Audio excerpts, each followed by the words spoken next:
Hai, hari ini Kak Ros nak buat demo untuk Omega 3 Plus daripada Forever Living product. Okey, Omega 3 Plus. Okey, kita lihat saiz kapsulnya dahulu. Okey, hanya besar ini saja.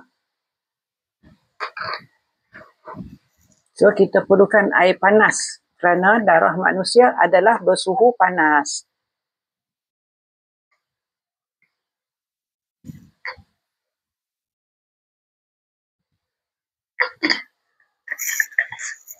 Okey. So, sekarang kita ambil polistrin. Polistrin ni kita ibaratkan sebagaimana kolesterol ataupun lemak di dalam badan manusia. Okey, kenapa kita ambil polistrin? Kerana polistrin adalah terkenal sebagai satu bahan yang sukar untuk dihapuskan di muka bumi ini. Okey, kita bubuh macam tu. Okey. Terus kita ambil pin.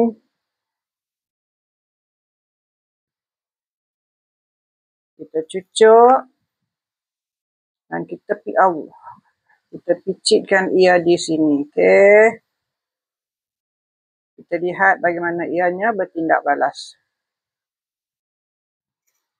Kita boleh sapu ini pada tangan kita untuk lihat adakah ia boleh memudaratkan kulit manusia. Sebagaimana ia mencairkan polistrin ini. Okey, so sekarang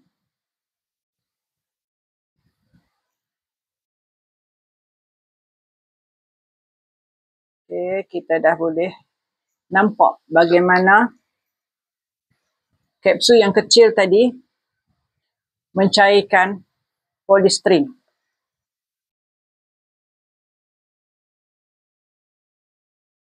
Okey.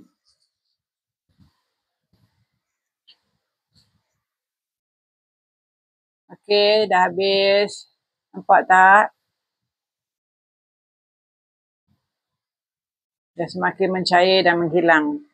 So, lihat juga pada tangan Kak Ros, tiada kesan apa-apa pada kulit kita. Okey, sekian. Terima kasih.